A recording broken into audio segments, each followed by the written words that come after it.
Je vais vous expliquer quelque chose d'extraordinaire. En hébreu, le mot noir se dit kushi. Alors bien sûr, vous ne connaissez pas l'hébreu, mais faites-moi confiance.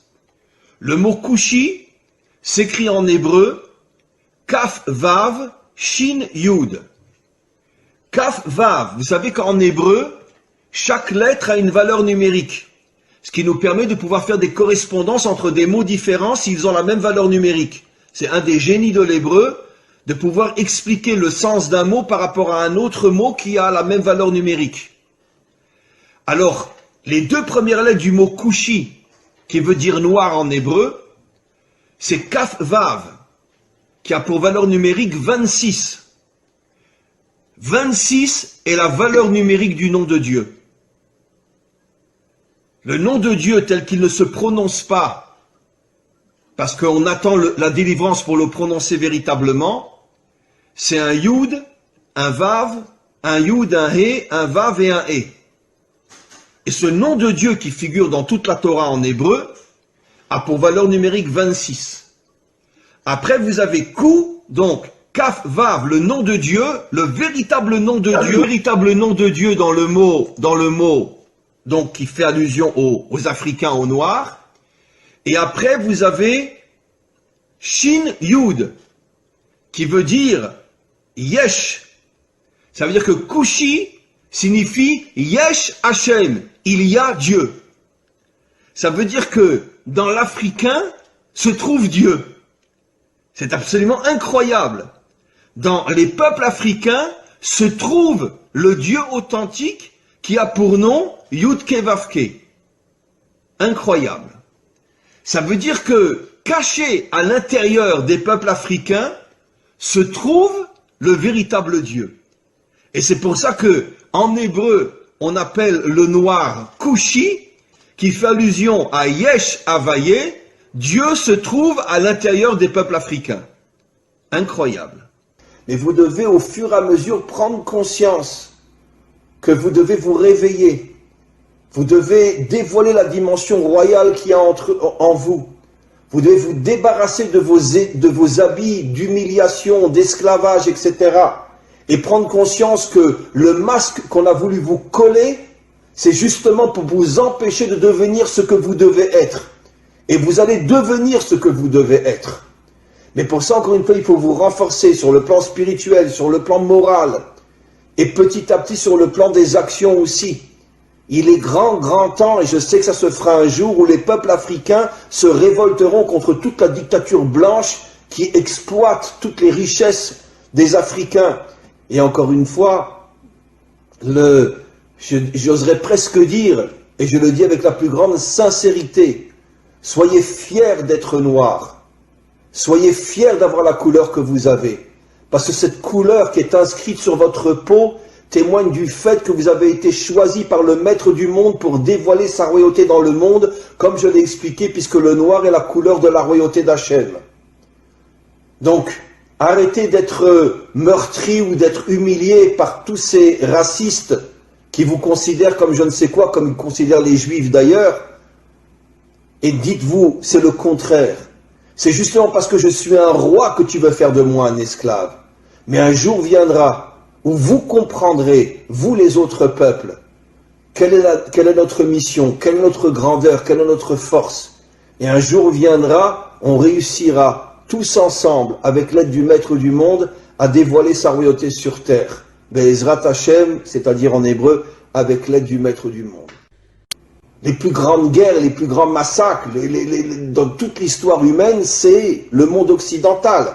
Pas le monde occidental uniquement moderne, bien que le monde occidental moderne, entre la Première Guerre mondiale et la Deuxième Guerre mondiale, sont morts 70 millions de personnes. En 40 ans, 70 millions.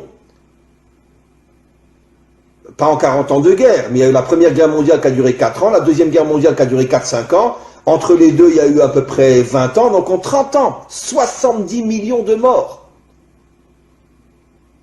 En deux guerres qui à elles deux ont duré 8-9 ans.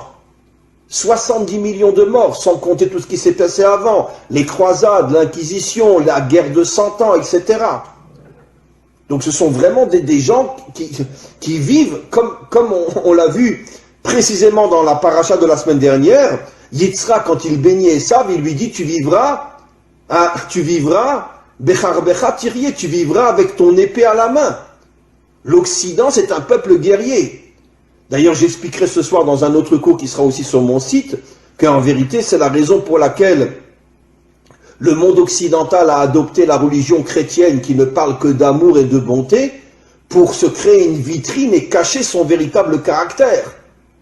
Parce que justement, le monde occidental est tellement violent, il est tellement assassin et meurtrier, qu'ils ont eu besoin de se créer une religion qui va nous faire croire tout le contraire de ce qu'ils sont véritablement sur le terrain. Bien sûr, je ne parle pas de tel ou tel citoyen, je parle des dirigeants et je parle malheureusement des peuples qui sont exploités et qui sont soumis et qui sont obligés de suivre leurs dirigeants. Mais quoi qu'il en soit, le monde occidental s'est attaqué comme jamais personne au peuple noir, parce qu'il semblerait que dans le subconscient ou même dans le conscient des dirigeants occidentaux, ils savaient que le peuple noir avait une mission qui allait mettre fin à toutes les dictatures et à tout le mal qu'il y a dans le monde, à toute cette corruption qu'il y a dans le monde, et c'est la raison pour laquelle ils ont tout fait pour les transformer en esclaves. Comme l'expliquent nos maîtres, quand tu veux savoir quelle est la mission d'un homme, regarde le mal qu'on lui fait. Si un homme est transformé en esclave, ça veut dire qu'il a une nature de roi. Et pourquoi on le transforme en esclave? Pour l'éloigner au maximum de sa mission d'être un roi, ou de dévoiler la royauté d'Hachem.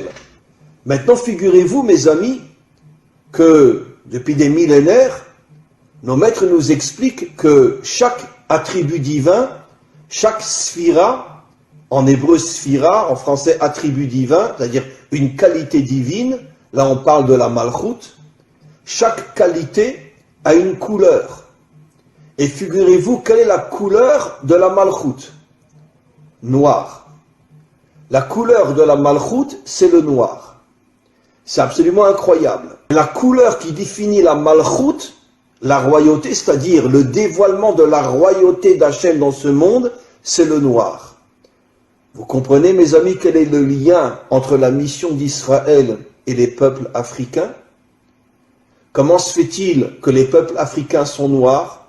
Comment se fait-il que la première épouse de Moshe était une africaine? Que la préférée de toutes les épouses du roi Salomon était une africaine?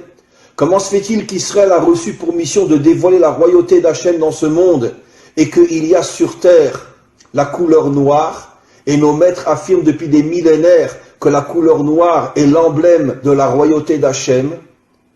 Eh bien, mes amis, vous comprenez quelque chose d'absolument incroyable.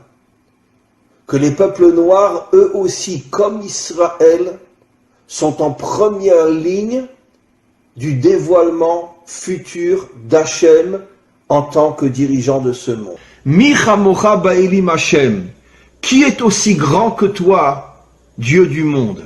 C'est lui qui a dit ce verset-là. C'est-à-dire, c'est lui qui a reconnu la grandeur de Dieu.